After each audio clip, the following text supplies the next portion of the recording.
Jennifer, and welcome to 1,000 Women, 1,000 Ways. Our guest today is Jade. So welcome to the show, Jade. Thanks for having me. And you have a great story about how your mum moved from South Africa over to Australia, and even though you didn't meet your father till later in life, you have so much of his talent. Yeah, apparently Mum says I've inherited that. And you said that you found your father through music. Yeah, I did, because I'd never met him until I was an adult. Listening to his voice and seeing pictures of him, it helped me to discover a bit more about him than I would have if that wasn't there. And what was it like growing up as a South African girl in Australia? Not everyone received me well, so I used to get teased quite a lot at school, but my mum would always try and love me through that. Can I ask you, what was it in you that listened to your mum? She lived and breathed it. She's a person of her word, so she built that integrity, and I respected that.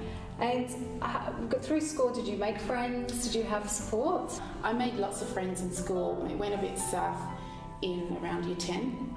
Where a boy came to school and we were at first really good friends, and then one day it just all changed, and so he'd throw apples at my head, and it was horrible to me. And the teachers would say, sticks and stones will break your bones, and just ignore it, it'll go away. And it doesn't work, there needs to be that inner mantra. And what were some of those thoughts that triggered for you about yourself? I definitely felt unlovable. There was something wrong with me. Why do people not stand up when there is bullying happening? I think they're scared, because if you stand up, you'll be noticed. And what if you're not strong enough? Does that then make me the victim too?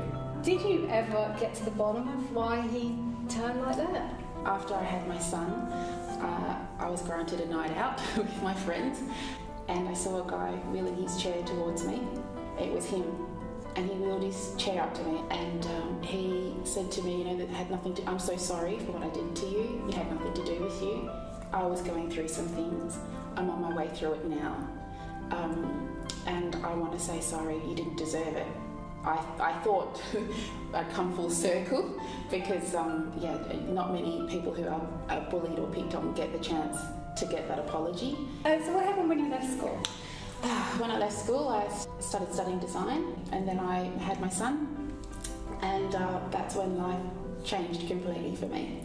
I never thought that I'd be a single mum, but he's without a doubt the most important person in my life, and the reason literally why I'm alive today. Yeah, he saved me.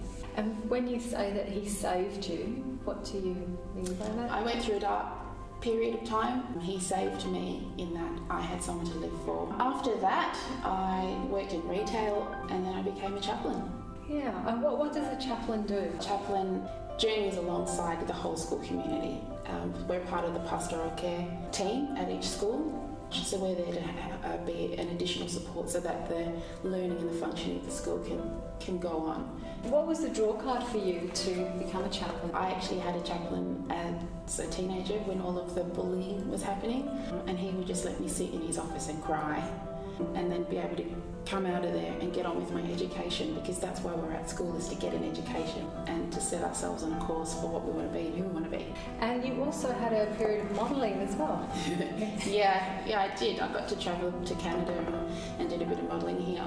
And then how did you get into singing? I was singing at modelling, and I was getting changed, and I was singing to myself in the toilet, and somebody heard me, and so they said, so the band that was going to be playing couldn't make it, and they said, we just heard Jade, why don't you get her to sing? And I sang, and they liked what they heard. So then one of the models was getting married, and he liked what he heard. I sang at that wedding, and at that wedding I was put on a table with other musicians. The rest is kind of history, it's just evolved.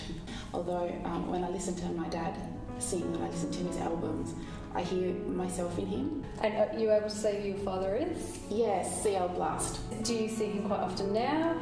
No, my dad lives in America, and I was able to meet him for the first time a few years ago as a mother, with my mother in tow and his new wife, and it just showed me another level of my mother's compassion and love for me. How did it feel in that moment? It was like, finally. I had both parents in the same room. I didn't know that experience. So I was able to see that even though it was hard to be a child of a single mother, it was a blessing because I missed out on some things that may have damaged me in other ways. Our viewers watching today, what message would you like to give them? Our stories are unique, but we all can find a point of resonance. So thank you so much for your story today. It is very inspiring and I can't wait to hear you sing. Thank you so much for having me. Thank you for what you're doing for all of us. So thank you for watching today. Please subscribe to our channel just below here. You can click on the button. Or you can go to our website if you'd like more information, www.1000women1000ways. And you can connect with us there. We have a chat room, we have a contact form.